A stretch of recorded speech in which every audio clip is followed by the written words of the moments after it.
રાજકોટના જાણીતા ENT surgeon doctor Himanshu ઠક્કરે 30 વર્ષીય દર્દીના નાકમાંથી એનાસ્ટોમોઝિંગ હેમેન્જિયોમા ઓફ નેસલ સેપ્ટમ નામનો અતિ દુર્લભ ટ્યુમર દૂર કરીને તબીબી ક્ષેત્રે ઇતિહાસ રચ્યો છે. રક્તવાહિનીઓના ગૂંચથી બનેલો આ ટ્યુમર સામાન્ય રીતે કિડનીમાં જોવા મળે છે, પરંતુ નાકના સેપ્ટમમાં તે રેરેસ્ટ ઓફ રેર છે. આ ભારતભરમાંથી નોંધાયેલો કદાચ પ્રથમ અને વિશ્વમાં માત્ર બીજો કેસ છે.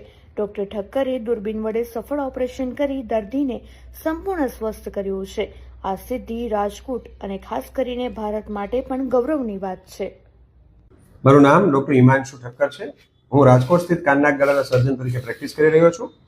તાજેતરમાં અમારી હોસ્પિટલ ખાતે એક અનોખો કિસ્સો નોંધાણો, જેમાં 30 વર્ષીય પુરુષ જેમને 2 મહિનાથી જમણી બાજુ નાકમાંથી બ્લીડિંગ થવાની સમસ્યા સાથે અમારી પાસે આવ્યા હતા. એને નાક બંધ રહેવાની સમસ્યા, નાકમાંથી બ્લીડિંગ થવાની સમસ્યા અને માથું દુખવાની સમસ્યા હતી.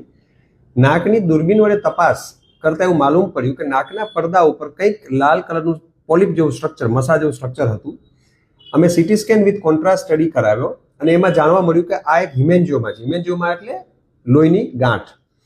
દૂરબીન વડે એનું ઓપરેશન કરવામાં આવ્યું અને જ્યારે બાયોપ્સી કરવામાં આવી ત્યારે એ રિપોર્ટ એનાસ્ટોમોઝિંગ હિમેન્જિયોમા. હું આપને સમજાવું કે આ નાકની રચના છે, આ નાકનો પડદો છે અને અહીંથી એ રચના ઉદ્ભવતી હતી.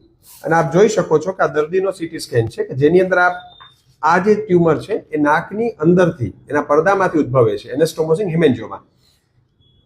આ મેડિકલ લિટરેચર પ્રમાણે ખૂબ જ દુર્લભ કિસ્સો અને ભાગ્યે જ જોવા મળે છે અને વિશ્વમાં કદાચ આ બીજા નંબરનો કિસ્સો છે અને ભારતનો કદાચ પ્રથમ કિસ્સો હોઈ શકે.